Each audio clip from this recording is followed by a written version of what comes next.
you there, thank you for watching, and welcome to Forge Lines Forever. Today I have a 6v6 custom match here on the most amazing Neuroxus map generator. So let's go ahead and introduce our teams and our players, starting off with Team 1 on the northwestern side of the map, and ending with Team 2 on the southeastern side of the map. Taking a look at Team 1, let's go northeastern player, and then heading southwestwardly, we have in glow-in-the-dark green, blending in with the mexes, it is the Bali Clarion. He is a Cybran. He is a 1400. To his southwest in emerald green, it is the Seraphim of Samsung 4K. Hopefully it's a nice maybe 70, 75-inch TV, something like that. He is a 1600, again playing as a Seraphim. In the middle here for Team 1, we have in Barbie Pink, it is Candy Noob. He is a Seraphim as well as an 1800. He is tied with the highest rated player on his team. To his south in Pac-Man Yellow, it is MILF Hunter playing as a UEF. He is in, again, Pac-Man Yellow as a 1500. And rounding out Team 1's front line in Lightish Red Pink, it is Masmori playing as a Cybran as an 1800. Tied with this other pink cohort for Team 1 for the highest rated player on their team. And not to forget Team 1's regular side player, we have in Rust in Chevy, not Chevy Cruiser, but Rust, it is the UEF of Ringo playing as a 1400 again and a UEF. So for Team 1 side of the map, they have 2 Seraphim, 2 Cybran, 2 UEF, no Aeon for Team 1. Starting off, we'll do Team 2 southwestern side this time and go northeast. We have in Royal Blue, it is Alex66. He is a UEF. He is an 1100. In Imperial Gray to his northeast, we have the commander of Trotil playing as a Cybran. He is a 1500, again in Imperial Gray. And next door neighbor to him, the other gray player for Team 2, it is Dimitri 11 in Batman Gray as a 2200. He is the highest rated player on Team 2 and in the game overall. And I will note he is the only Aeon in the game as well. To his northeast in Snow White, we have the Seraphim of Salam Malaikum, I think is how you pronounce that. He is a Seraphim. He is a 1400. And rounding out Team 2's northeastern side in Regal Purple, it is Scar T. He is a UEF. He is a 1900. And of course, not to forget Team 2's regular side player in Chevy Crimson, it is Oak Solution 574 playing as a Seraphim as a 1300. So for Team 2 side of the map, like I said, they have the one and only Aeon of the game being Dimitri 11. They also have 2 UEF, a Cybran, and 2 Seraphim. So all of their factions are represented on Team 2 side of the map. Team 1, of course, only missing out on the Aeon tech. And for these 12 players on the map, let's take a look at the reclaim situation. Currently sitting at 14,000 mass in reclaim, which makes it just a little bit over 1.ish K in mass. And nothing really big clumpage strikes me. I do see a 600, 600, another 500, couple actually 500s down there. But not really a terrible amount of, 1,000 plus reclaim situation. It's a lot more thinned out in terms of the distribution. But the map in Mexes, it is heavy in the middle of the map. Essentially everything in front of the frontline players. There's a lot to grab. Taking a look, let's say, Team 1 side of the map, just for the major clumpage. There's a quad mix position in the background, and another one back here flanking Ringo. Tri-mix position here, here, and another one here, another one there, and another one there. So was that 1, 2, 3, 4, 5? So one for each of the frontline players, and then 2 quad mix positions in the back. But besides that, there's a lot of mexes down the middle of the map. So a lot of just contesting as much mass as possible is going to be happening between these two teams. When it gets to the back line, it kind of thins out a little bit. But again, like I said, a couple of quads isn't too bad. Take a look at where these players are headed off to in this game as well before they start shooting at one another. 1v1 in the southwest, 1v1, 1v1, 1v1, and I would assume 1v1. So lots of 1v1s happening. We do see movement outbound from Ringo, but no movement outbound from Oak Solution yet. We'll see if he ends up moving to the middle of the map or not. But as of right now, generally, it is a 1v1 scenario with a possible 2v1 somewhere from Ringo, maybe right about here between Dimitri 11 and MILF Hunter. I will note, in terms of geographical nonsense, this game is relatively pretty flat. There's a little little bit of a hill, tiny, smidgens of it here and there, but it's relatively flat. Couple of mountains on the edges of the map, though, are not going to hamper really any sort of land movement. And given that there is no water on the map, which means it is only land and air, no Navy. Apologies for those that do enjoy Navy. But if you haven't seen yesterday's game of Dual Camp, there's a lot of Navy in that game. So take a look at it if you haven't done so already. After this one, though, you have to watch this video first, and then you can go and watch Dual Gap, or you can do what you want. I can't tell you what to do. Only make suggestions, of course. First upgrade of the match. That's been spotted by Team 1's MILF Hunter here. Again, he's going against Trotsil, not Dimitri 11. That's Dimitri 11, so got confused there for a second.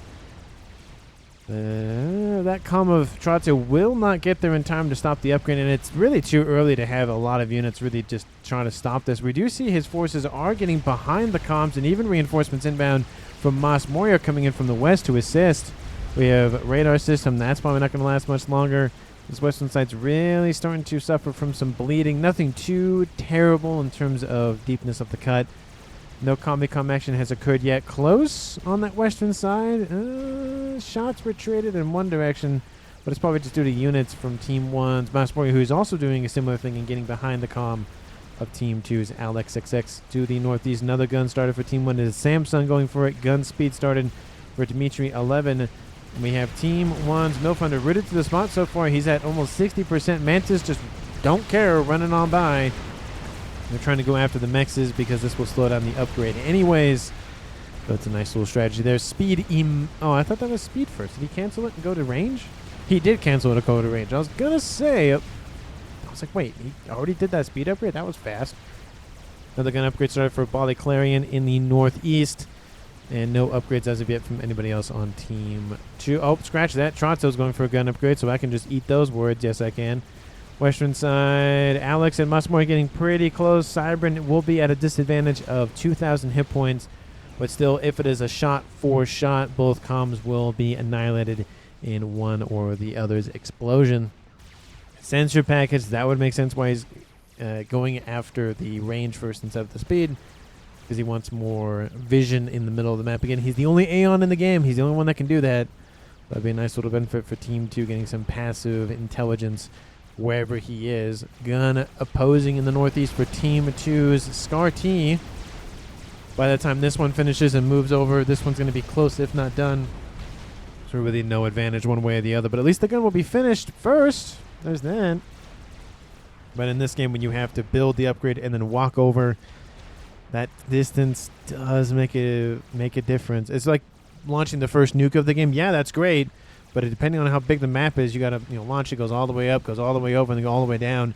That gives time for that other team to either load an SMD, because they can't build one and load one. That would be incredible if you could build an SMD and load it at the time of launch. That would be insanely fast loading. Masmori still getting close, but no combi connection that the caster at least have noticed on that western side. He's being pushed back by the more numerous forces from Team 1. Middle of the map, advanced range started for Dimitri 11. Just to give you an idea, this is what he can see. Not a lot, given this is an almost 20 by 20, probably about an 18 or so, but still, it is a portion of the map. Team 2 is aware of where MILF Hunter is. So if Team 2 could coordinate that, that would be a first kill of the game. We do see Trotto's going still for his gun upgrade. Team 1's Bali Clarion has the stealth upgrade started. He has gun done and gun done for Scar T, and those forces are moving southward in between him and Salam. Salam going for a T2 upgrade. His opponent also going for T2 for Candy Noob. So similar situations happening between both of those. Well, actually, no. His opponent is technically Samsung, but he's leaning more westward than northward. So that isn't really helping this eastern side, as we see with Team 2's Scar not having as much security on that eastern side. Similar thing we happen to see on the western side, just happening over there now. We have Ringo is on the front line. No upgrades on board his comm. And T2 air is done, going for T3. Is he going for T3? Not yet. He's a little behind. He needs that second P-gen done. Then he'll probably go for T3 immediately afterwards. No. No, can you eat those words? Yeah, I can just eat those words. Never mind. T2 almost done in the middle. TAC missile started for Salam. Love to see that. And in the south, there's Combi-Com action. We have MILF Hunter versus Trotzel. Team 1's gun Team 2's gun, 1 vet versus no vet. So more hit points in favor for MILF Hunter that will give the advantage. So if these comms continue to trade blows, Team 1 will barely survive. Not maybe make it home because Team 2 might send some bombers to come say hi. But the initial explosion, he will survive at a bare minimum. Eastern side, we have combi come action. I might split things up just to keep track of all the everything happening because I'm going to miss things. I know I am. And, of course, I didn't split it the way I should have. So there we go. Over here, now we have MILF Hunter dropping very, very quickly. The tide is now favoring Team 2's Trottil. Mantis getting into it. We do see Team 1 PD is being built. T2, that's still Team 1 PD. MILF Hunter dropping into the red. Sub 3,000 hit points. Scar T's falling back. He's not really any of super danger. Any other crazy nonsense happening? No. So I think I can split things. It does look like MILF Hunter gets a nice little veterancy there and will survive a little bit longer. That'll be the end of that engagement. We do see Ringo's over here. He's going for gun. We have Dimitri 11 just full sending it down the middle. Again, he can easily be collapsed upon not only by the forces to the east, but also the west.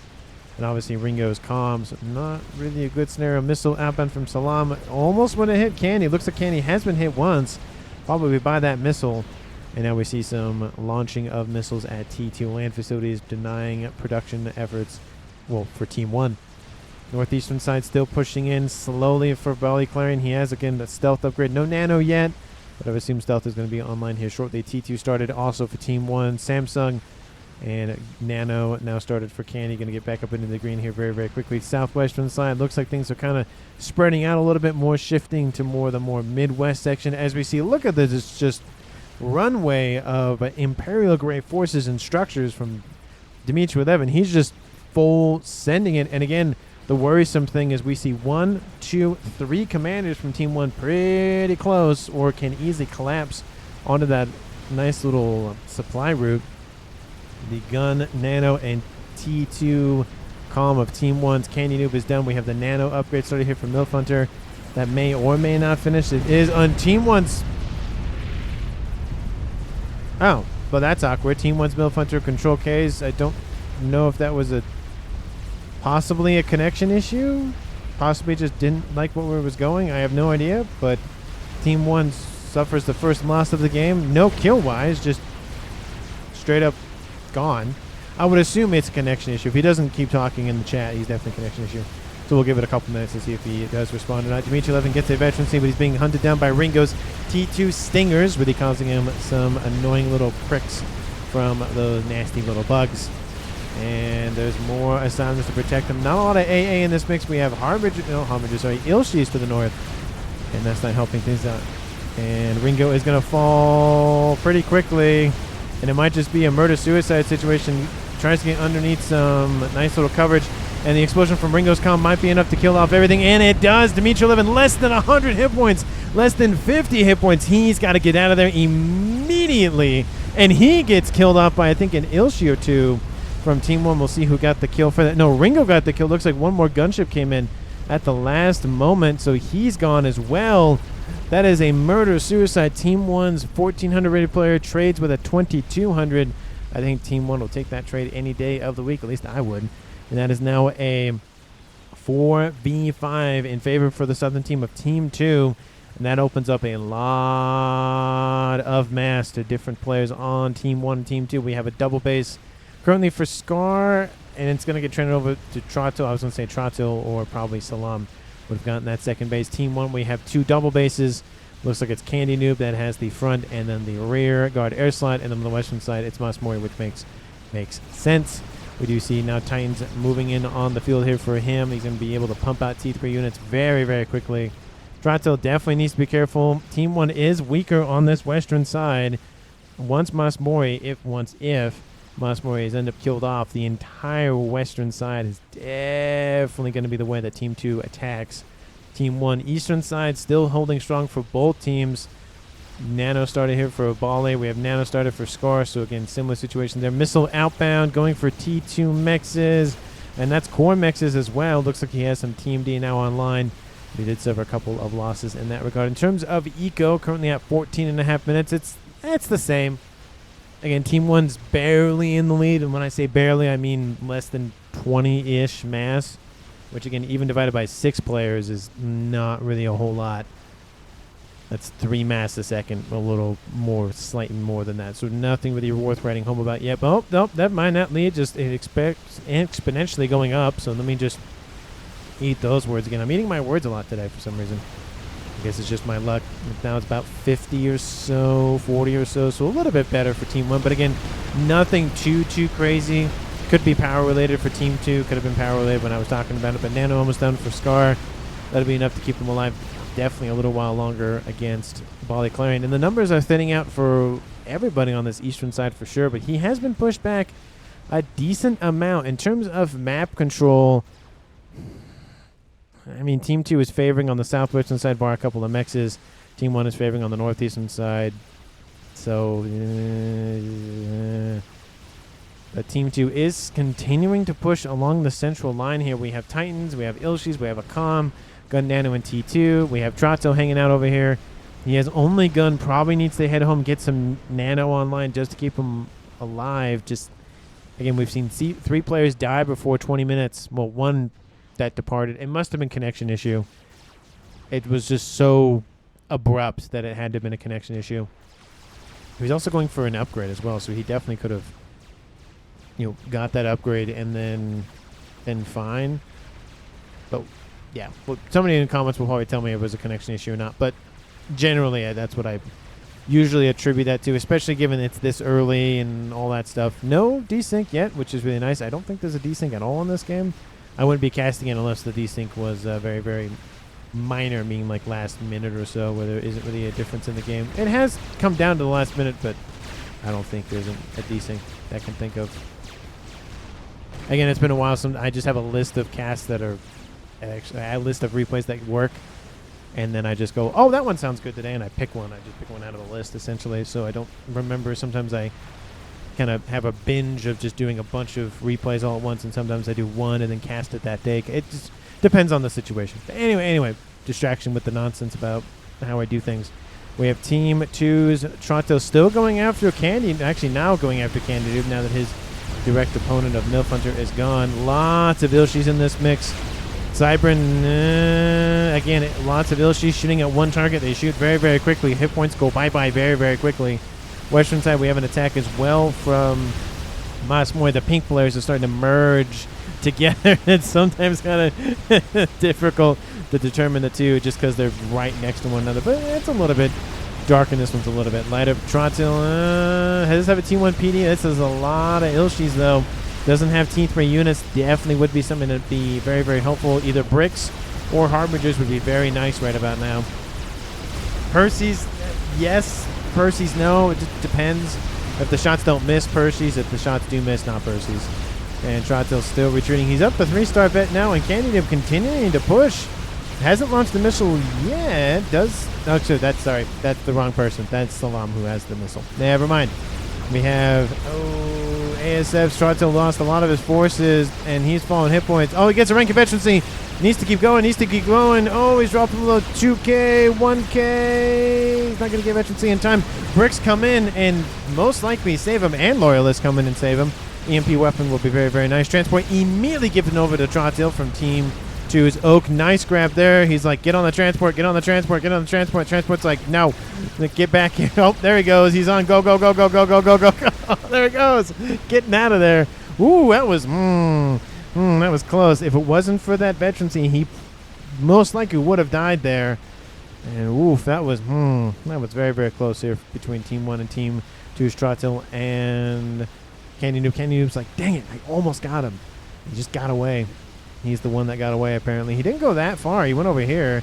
Still sitting on the transport. I don't like that. Just because you keep the comm on the transport. ASF randomly comes by and dead comm. So probably just go back here. Go for Nano or something. Call it a day. We have T3 started on Alex's comm. Maybe Billy Nuke. Maybe Billy Nuke. Again, both of the UEF players for Team 1 are dead, which means Team 2 is the only one access to Billy Nuke tech. Where Bali Clarion still pushing against Scar T. The eastern side going very well for Team 1. They've actually almost locked out the entire northern half of the map, bar essentially his base. So as long as he keeps that base online and that frontline base for Salam, Team 1 will not have the entire northern half. Team 2, again, not faring super well in map territory down here. they are pushing back a little bit more, but in terms of totals, Team 1 is definitely winning that regard. Almost 20 minutes on the clock in terms of eco. Team 1 still winning, but the lead's roughly staying the same.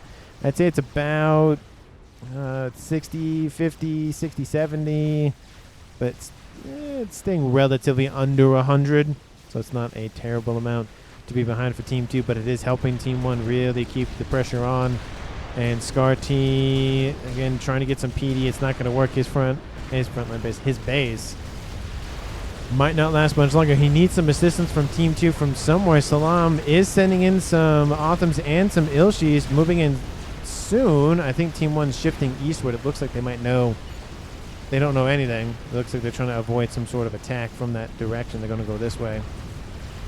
So just make a note that those forces are inbound, and that might be enough to save ScarT's base for now. Western side, we have Bricks coming after Candy Noob as well. Some Loyalists mixed in. We have some nice little T2 Obsidian tanks, and Candy Noob dropping below 4K. Are they going to go for the kill? 2K, 1K. Will he get veterancy in time? No, he does not. And there he goes. Another kill for Team 2, dropping this game to a 3v5 in favor of Team 2. Eastern side, looks like ScarT still holding the line. He's now up to 3-star vet, 18,000 hit points. Looks like another overcharge goes off, another bouncer. Nice grab there. He does save his T2 land headquarters, and he is going for Sparky, so I love to see those combat engineers getting PD, getting everything, getting reclaimed and whatnot. But he's not doing too well on that eastern side for now, but he is still alive, so there is that to consider. Ooh, missile still went through, even though there's a Team D right there. Don't know what happened with that, but okay. Or is that artillery? That's artillery. That would make more sense. Yep. I was going to say that Team D definitely should have shot at it. But with the death of Team 1's Western or Midwestern player of Candy Noob, now everything on the Western side gets handed over to Masmoi, which he's probably grateful for the more mass, but of course that's one less player. We do see that he transferred over one of the base, the one in the mill, to Samsung. So now he's on double base. I think it's Seraphim V. Yeah, it's both Seraphim tech, so it's nice, easy double click for selecting all the units and the whatnot. Just a little bit ease of use with all of those mainline units and whatnot. It does give him a secondary land headquarters just in case. Backups are always nice. There is such a thing as too many backups, but having one, some cases two, not every case, two backups. One backup at the bare minimum, and then if it's a big nonsensical map where it's kind of hard to get stuff placed, maybe a secondary backup, but it's not worth the mass in my opinion. We have Percy's and Bricks engaging one another. Bricks do have the number, and I am just remembering that I forgot to put the poll up on the channel about what the name of the group of the units should be called. So I'm going to probably do that right after I finish this video. Just remembered it. I went, oh, I forgot to do that yesterday. So I will do that shortly. Not right now, but later. Eastern side, Bali Clarion, Scar. It's the pressure is still mounting, though. He's not letting up. Again, he's definitely staying roughly consistent. He pushes in a little bit. Looks like he builds up some more forces and pushes in. He is building a base right off of Team 2's ScarT's base, so that's not helpful for Team 2. It's going to keep him locked down. And if Team 1 is able to eliminate Salam's base here in the more middle part of the map, it would prevent any sort of ambush from that western base. So that would be nice for Team 1 to definitely clean that out, but it probably won't happen. Looks like snipers are shooting at least in one direction. PD base keeping this Team 2 base kind of contained, but for now it went to artillery anyway, so it's probably not even going to matter. There are some parashields here, some T3 variety ones. We'll see how long that lasts. Western side looks like it's starting to be pushed out once again from Team 1. But again, all of that mass is helpful, but that's a lot of APM as well that's lost. Team 1 has lost half of their players before 25 minutes. It is hurting. So if Team 2 can just keep the fort or keep everything held down, they might be able to win just with APM alone. Or maybe Team 1 will pull out a big ticket item and crush Team 2 anyways. So maybe there's that. There is a laser started for Masmoi. He already has gun on board. He didn't go for nano, so he's not one step away from cloaking. And even, again, offensive cloaking just doesn't work. ScarT's base on the eastern side, not looking too good. Overcharge going to help wipe out a couple of units. Looks like it was only just one. And he's going to get a little bit more veterancy. Not up to 4 stars yet, but he is still working on it. Those forces from Team 2 were nice, but they're not going to last any much longer. And now the T2 landing quarters is going the way of the Dodo Bird. And there it goes. He's going to be essentially knocked out of the game for a while so he can reestablish himself. Chicken is under construction. It's almost done, and guess where it's going? It's going that way to deal with those bricks from Team 1, western side of the map. Switching over, we have a Monkey Lord moving in. Lots. There's a lot of those parashields on. Sorry, those are asylums. The Aeon T2 mobile shielding of the asylum is online. How many of them are there? There's a lot of those things. Well, not counting that one.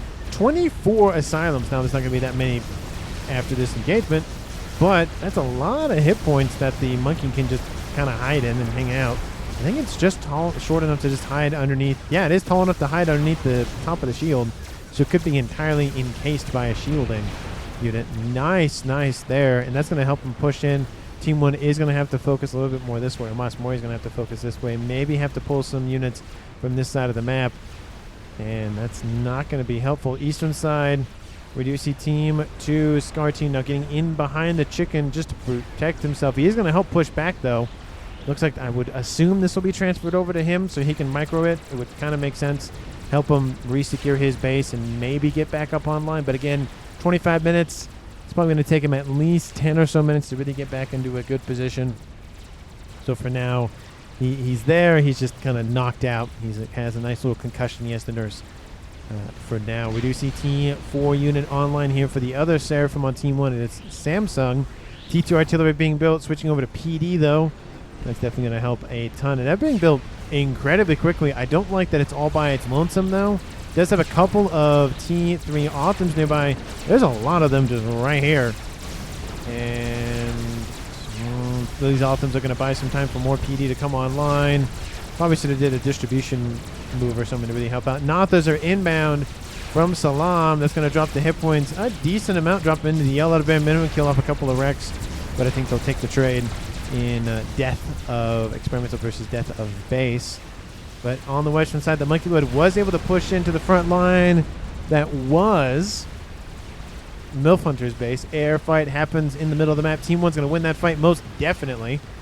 And that's not really going to work out for Team 2. The chicken is down. Ionstrom is activated. T3 facility not looking good. Engineers are online. That's not going to last much longer. Get a couple, maybe 100 or so little bits of reclaim, but nothing maybe more of that. And then Team 2 is going to reclaim that chicken as fast as possible. Eastern side, the chicken has cleaned out Team 1's forces, and they actually just decided to push in down here because why not? Natha's now moving in to deal with this. They spread out. They went after, I think, any of the AA units that they saw.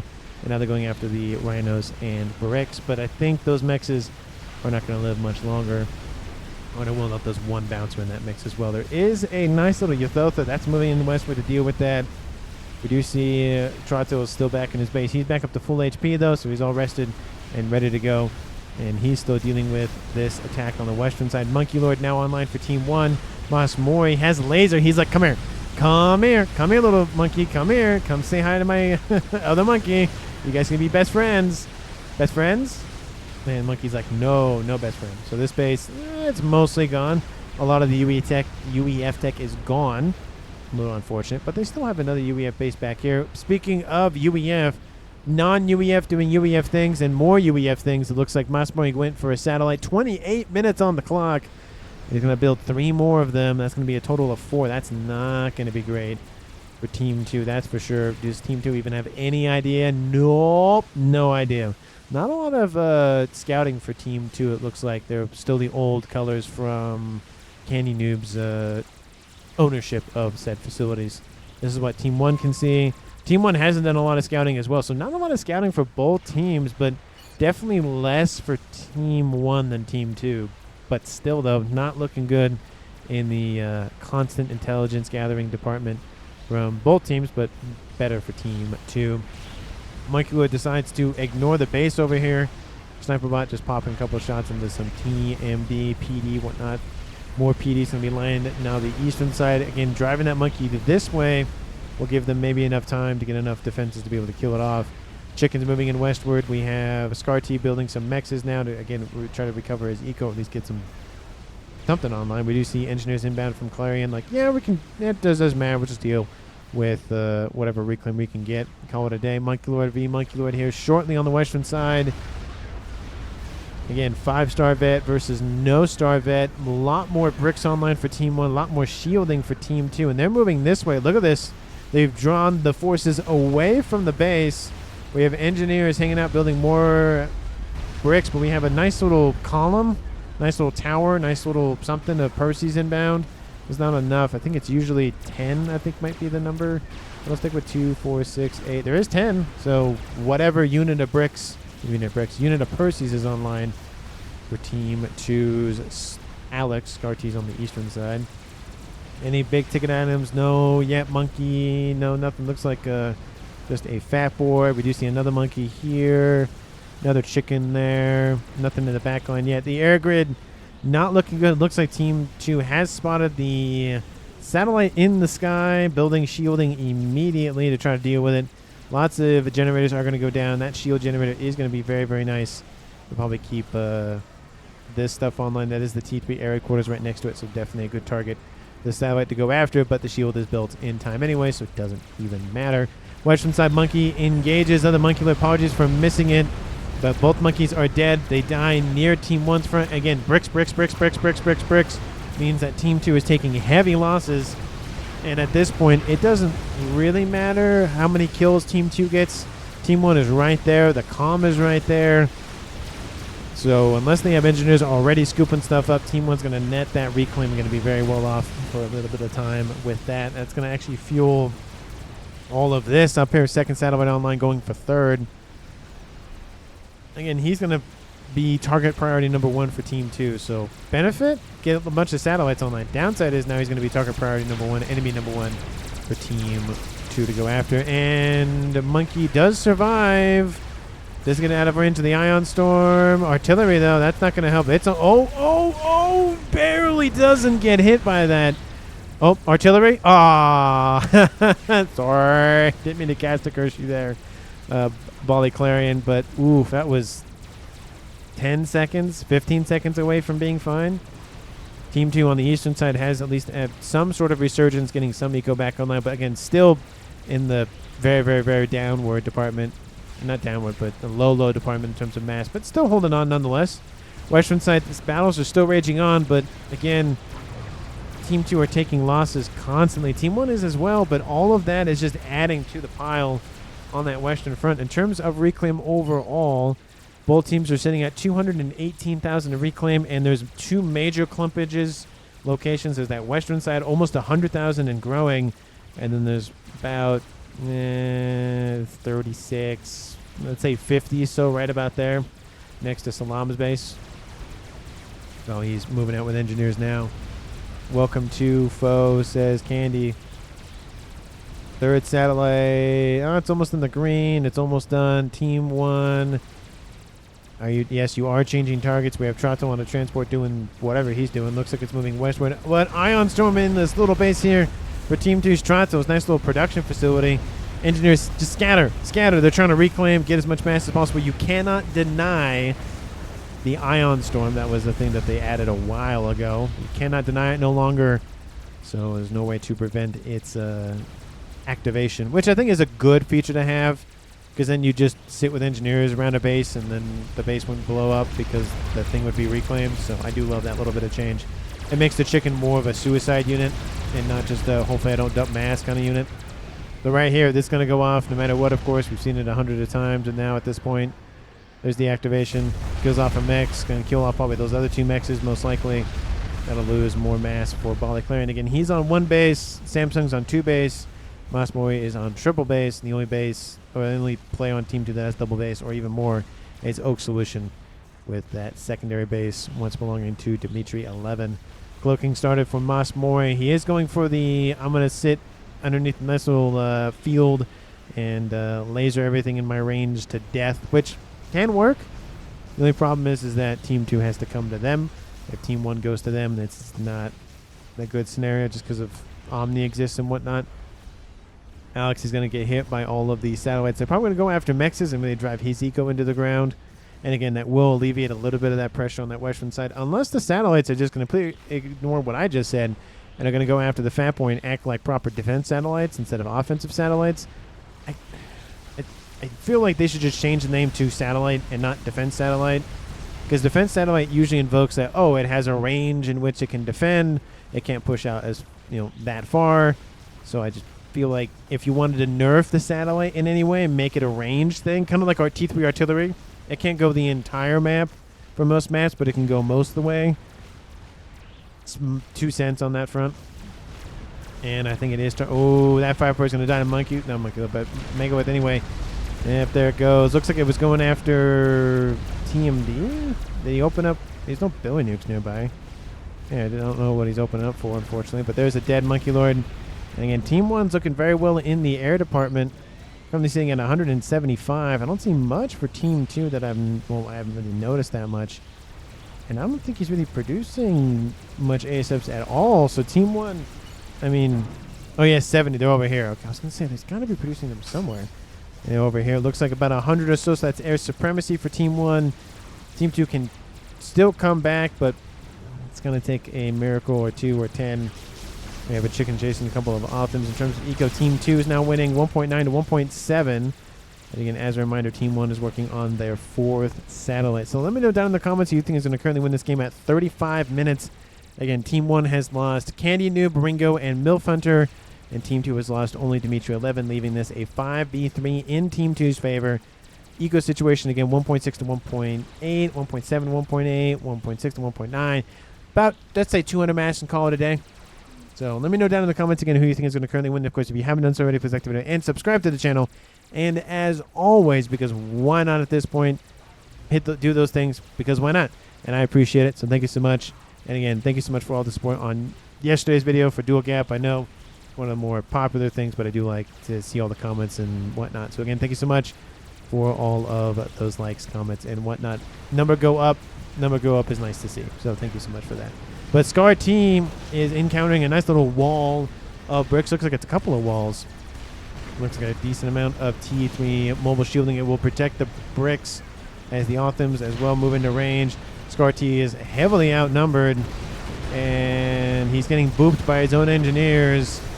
And I don't think this is going to work out. He might just be dead here. Chicken is inbound soon, but I don't know if it'll catch up to the common time. And we have some Volters online, though, for Team 2. Love to see that from assistance from the south. And Scar T is just going to... Oh, don't get the gunships out of there. Oh, a little bit too late. Oh. If he had known that a couple of seconds earlier, he would have been able to move the gunships out of range.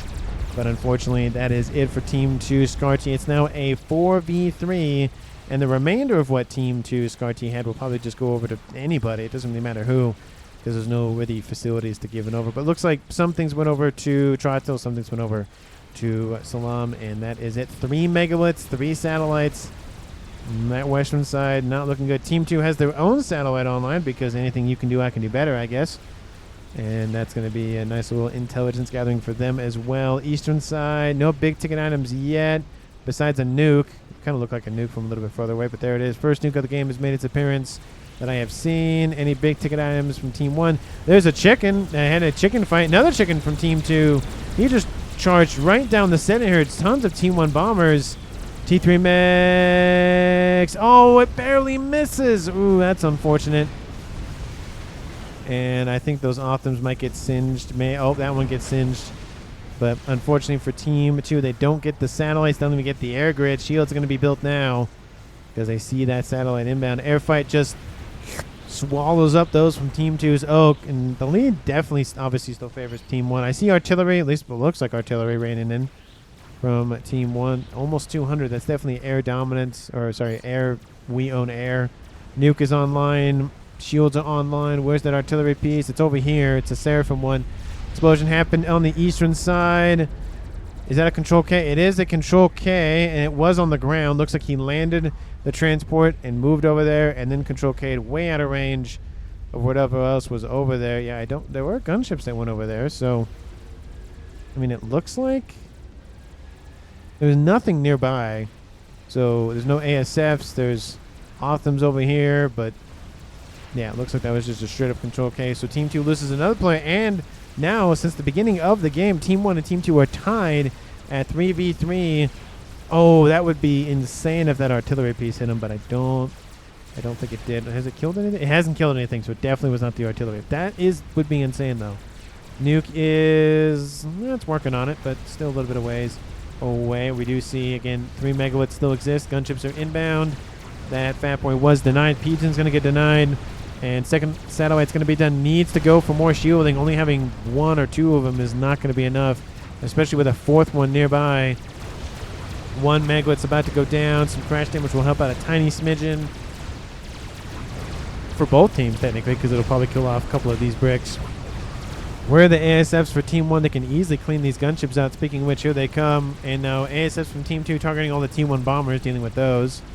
And yeah, Team 1 bombers isn't a big issue, but when you have 100 or so, that is kind of a big deal. And defense satellite doing defense satellite things. Ravagers being built. I don't know if Team 1's committing just yet to the attack on this base. I don't even know if they know all the satellites are there. Oh, they do. Okay, never mind. Team 2, how are we looking over here? Ooh, 1, 2, 3, 4, 5 chickens. Team 1 has no chickens, no experimentals of any kind. We have a Yothotha up there. We have another one up there. We have Oak building. Ooh. Now it's just a fight against time at this point. We have 4 satellites and 2 megas on the western side. And there are 4 chickens with a 5th one, I thought I saw somewhere. Yeah, right there. 5th one on the way. And I think with that amount of chickens, if he full sends it, he will kill off everything in that northwestern base. Again, this chicken to the northeast is taking some damage. As long as it kills off that, as long as it does some damage to the mexes, it should be fine. He doesn't know where the comm is. I don't know why he's leaning that side. Alex control Ks. Is that a legitimate control K? Yes, it is. He doesn't want to die to megawatts, so there he goes. It's going to take him a second to really actually activate. Everything transferred over. There it is. Wow, that's a long control K wait. Kills off the megawatt as a nice little final act. Both of the satellites are gone. We have Strat Bomber. We have satellites moving into this position. Oak is going to get hit from satellites here shortly. Almost done with that nuke. The chickens need to make just a desperate play. We have AA protecting them, so Strat Bombers could help out a little bit, but they're only probably going to get 1 pass. And in the north, Team 1's player of Clarion is killed off by Oak Solutions chicken. And now it is a 2v2. I don't even get a moment's rest. I'm like, he is looking a little close up there, but I don't think he's going to die. But I guess not. Satellites are probably just going to focus the power grid, air grid, some sort of grid. They could probably go after Oak at this point. Again, it's a 2v2 game, 41 minutes. So there's opportunities for just sniping both the comms and calling it a day. Second artillery? No, just the 1. The chickens are still making their play for it. We have a little bit more spacing out here and here, but there's 3. And they're hardly damaged. So they are going to make a break for it. Team 1 has noticed them. There's 1 chicken en route. And you can even send 1 chicken even after that engagement to go after the artillery piece and level up a little bit of that pressure. 5th satellite or just 4? This is 4. They are underneath shield coverage. That's it. Nuke is outbound. First nuke of the game has been launched. And where? Oh, you don't have an SMD? Well... Yeah, that's a little unfortunate. The chicken, it's still needed to be fair, but it's yep, not as much damage as it originally was going to do. Oh, please don't get hit by the artillery. That was a little close. They're going to target the P-gens at this point with the nuke. Oh, the shield cover's starting to wane here and here. They're really focusing that nuke launcher. And let me go over here. Oh, is it going to clip one of the satellites? I think it's going to clip that one, at least at the bare minimum, and the power grid as well. Kaboom! The entire air grid is gone. 1 satellite goes kaput. So that's 25% of the damage negated. Oof. That's how much mass before this thing blows up? 112,000 mass. Did very, very well for itself. 1 chicken is down. Second chicken being chased by that chicken. We have chickens going that way, chicken going that way. We have chicken go that way. We have a chicken inbound. We have chicken inbound. So much chickens. KFC chicken up in here. So much chicken. All the AA has been dealt with, so now it's just do damage to chickens. Oh, that's not great. the colonel has come a-knocking. He doesn't like satellite TV. Wants to go back to radio or something, whatever. But there goes one satellite, two satellite, three. Ooh, and that's a lot of the firepower. We do see a bomber online for Team 2 right here. And that nuke is going to be perfectly fine. Megalith's still wiping out a section of the western side now for Salam. Again, I cannot say Mullah Alaikum. I think it's how you say that. I think it's how you say that last part of his name. And Chicken is hitting underneath shield coverage. Like I said, it's going to come down to the land forces, the artillery and satellites. I mean, they did a decent amount, but the strap armor's going down. That's a little unfortunate. Team 1, again, that's the remaining ASFs. The Ion Storm will be activated. SMD is loaded. That'd be a nice little... Oh, it doesn't clip it. That's unfortunate. There's still a couple of Euthilthas running around. I hear the bomber dropping a payload somewhere, dropping it right on top of that megalith. And doesn't actually clip it, but maybe it clipped it. I don't know. Bomber's going to get chased down by some ASFs. Awasa being pointed out by Candy. And the ASFs are just going to go for it. We have AA going to protect some of those vital hit points, but no, it's... Oh, nope. Nope, should have kept going. Unfortunate. But hey, at least the recom's on Team 2 side of the map, so there's that. Artillery's still trying to hit those shields, and they're doing a decent job, but there's too much reinforcement here. It's not going to matter. You need at least two, if not maybe a third one to really punch on through. And that northwestern side is gone. Look at the dead stuff in this game. This entire western side is just gutted besides Mas Mori's base over here. Everything else is gone for both teams. And now we have the stuff once belonging to Dimitri 11 being shot at by Mas Mori. Chicken's going to give him a nice little hug. That might be enough. The Iron Storm might be enough to be able to kill off this megalith. He is on 5-star vet. 174,000 mass killed. Done very, very well for itself. Lived a good life, long life, fruitful life, and now it is just going to be retired. That's the, I think, more polite word for it. Ion Storm activates, does singe it a little bit. It's going to go after the bricks instead. And that might be the end of the reign of Megalith Terror from Team 1. And, oh, look, the Megalith. Nope, the bricks are still going. Oh, nope. That's going to be it. Didn't see the PD there for a second. Oh, the Megalith's still going to kill stuff off in its ripe old age of almost 200,000 mass killed. Look at that. 192, 193. 197. One more mech will do him. That's 199. Oh, 199. Oh, that's too bad. We just needed a tiny bit more mass to get to 200k, but still very, very well for itself. Paid for itself. Oh, on the western side, Mas Mori. I don't know if he's been spotted or not. Oh, there it is. There's the activation. Looks like it was just a nice little fluke. And Nuke is inbound. Where is it headed? Not headed there. Chicken will die to the comm, and it's going to go over here. Okay, it's loaded. Okay, that's good, because it will clip that nuke that's inbound. Ion Storm is hitting. Oh, it's gone. Never mind. So I can just keep never minding things, because things are not actually done. Oh, I think it actually got to. I think it got to 200,000 mass killed. Maybe I got it or not on video, but I think it did get to 200,000 mass. 46 minutes on the clock, and the game goes quiet for the most part. There goes the SMD shooting down that nuke, but not a lot's happening just besides that one artillery piece just will not stop shooting at that nuke. I feel like after 5 minutes, 6 minutes, 8 minutes shooting at the same target and getting no results, unless you're getting more artillery pieces to help with that, it might just be better to just target something else, because I feel like that's just wasting time and effort and whatnot, just shooting at the same thing that won't die. And maybe he heard me, because now it looks like he's switching over to this position. Lots of PD in this base. Lots of artillery in this base.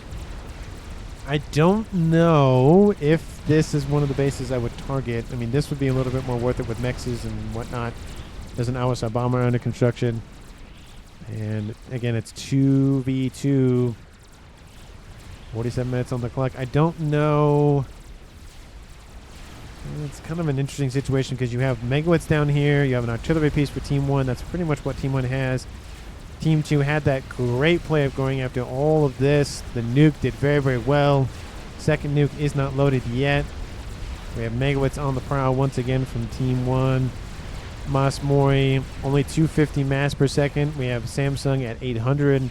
So Team 1 is still winning. We have 1, 2, 3 Megawitz. We have, sorry, Megawitz. We have YOLO. Could you imagine just 3 YOLOs lined up like that? We have Yathothas. We have 2 Yathothas. 1 Awasa Bomber, 2 Yathothas right here. And more of them being produced all the time. It's just experimental, just spam, spam, spam.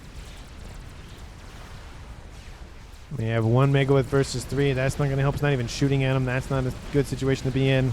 We have 2 Yathothas. Another one might get built. If those can go and engage, that might buy them enough time. But this is what's probably going to really hurt Team 2 is this attack from the west. If they can't stop this, I don't know if they have enough. Awasa Bomber built by Team 1. That's a nice little change of pace. 2-1. Oh, Ion Storm activates for both teams. They're getting out of there. So they'll take that trade. 2 Ion Storm. Oh, no. Oh, it's not a 2-for-1. It's a 2-for-2. And there's a bomber inbound. I think they might get the bomber, though. Maybe? Oh, jeez. I was like, oh, it's not working. And then zap. Dead. 49 minutes on the clock, and they just one-tap that thing. Another chicken is down. First Megalith is down. Second Megalith will soon be down. Ion Storm will help out at least a little bit. Second Ion Storm will be activated here shortly. That'll definitely seal the deal for that Megalith. Bricks are going to definitely get singed to oblivion. And lots of PD as well. Megalith is the last one standing. So I feel like Team 2 is definitely going to probably be a little bit better. Oh, the Megalith walking into Ion Storm range. That's not a good idea. Oh, look at the hit points. Look at the hit points. They're just almost gone at this point. Oh, that's unfortunate. Lots of dead hit points. That was not necessary. And Nuke is inbound. Where is it headed? I don't know. Is it headed up here? It's headed there. There is an SMD. It is loaded once again. So it will not land. Second artillery piece has been started. 40 seconds on the clock. And I think Team 2 just might not have enough steam at this point. It looked like they were going to grab it for sure, but I think maybe had they split the chickens up a little bit more when they were right here and the nuke landed, maybe send 2 that way, 2 that way. Maybe that would have been the difference and just kept one going north or something. But I think they let that base stay on a little bit longer. Again, the artillery piece really has not done a whole lot, to be honest with you. It has switched targets now over to Salam's main position, but for the most part, don't see, I don't know, don't see how Team 2 is going to get out of this. I thought for a second Team 1 was going to get out of this. They still have those ASFs online. Did he build a new air facility? No, he did not. Those are still the air units he built ages ago. How would they not have, no fuel? Well, I guess some of them don't have fuel anymore. Some of them still do. And chickens coming out to meet him. Chickens coming out to meet him. This brick force and megalith force might not be enough, honestly. Ooh, a couple of lightning teams got hit. And there's that. It's going to cut off any sort of supply lines between the 2 players there. But there's 5 chickens inbound. And there's only 2 chickens in response. Team 2 is working on a deficit versus Team 1 in terms of eco, so it's just not going well. Team 2 is not really expanding out. Team 1 is. At least it's Team 1 mexes, T3 mexes, T2 mexes, some sort of mexes for Team 1. Oh, no, they're back up a little bit, getting some reclaim, it looks like. Totals for reclaim, though, heavily Team 1. Almost 150,000 more, it looks like. 1 chicken to 2 chickens. Looks like 2-1 advantage for Team 1. Actually, 2-1 death ratio for Team 1, so they'll definitely take that any day of the week. And a couple of bricks over there that's going to be dealt with by those PD emplacements. Another chicken. Nuke is almost reloaded. Still 112,000 mass. And there goes Team 2's Oak Solution Control King everything. Don't really agree with that. It should just be, if you don't want to play anymore, just Control K yourself, not everything. Well, with that... Oh, okay. Never mind. I was about to be like, no, you shouldn't do that. And Oak is like, oh, whoop. Sorry. Oh, well, it looks like it wasn't going to be that much time longer anyways because Salam was going to be ran over by chickens anyways. So, Probably would have been nice to have those units for a brief moment, but at the end of the day, it probably didn't even matter. Oh, second chicken. Oh, second chicken's down. Oh, but there's 2 more chickens, 2 more chickens, 2 more chickens, one more chicken. Technically, that one's going to die here shortly.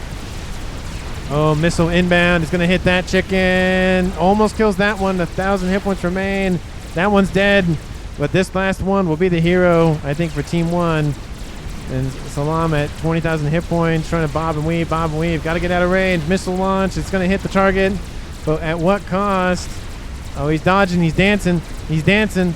Oh, no. There he goes. What was that, 40 seconds or so he was surviving there? But Team 1 wins the game. 54 minutes, 33 seconds on the clock. Nice comeback from Team 1. It was not looking good when Team 2 just sent 5 chickens down the middle and went, we'll just blow stuff up. And the Nuke came in and went, well, I'm going to take your job from you. And the chickens were like, okay, well, we'll go after something else then. And like I said, I think maybe, once that Nuke landed and Salam noticed that, he'd be like, well, okay, I don't need to send all of them in. Maybe I'll just send 1 in, kill off the remaining satellites, and then send maybe some to the east, because this ended up being his death, and I think this was more of an issue. I mean, it was technically both sides, to be fair, about the experimental issue, but both team 1's players were just pumping out megawatts chickens, would not stop. No monkeys, just megawatts. All he was producing was megawatts, obviously higher HP and whatnot. And he did have a bug. We did not see a donut, unfortunately, but that's okay. We don't have to see every X-Men build in every game. But I don't know who to give MVP to, either Masmoy or Samsung. I think both of them did a very good job. I do think the weakening of the western side by Masmoy definitely helped expedite Team 2's loss. I mean, they got to right about here. That's so much mass, so much, multiple players got killed. So I think that in of itself might have been enough to maybe get him MVP, but again, it's kind of like a 55-45 kind of scenario, so there's no real, he was really in the lead for MVP. It's kind of like, yeah, he might have done a little bit more, but it's kind of opinion-based at this point. But let me know down in the comments who you think is going to currently win this game, what you thought about the game. I kind of went into my mid-game spiel there, but thank you so much for watching. I really do appreciate it. Hit the like button and subscribe to the channel. Thank you so much for watching to the very end of it, and I will see all of you in the next one.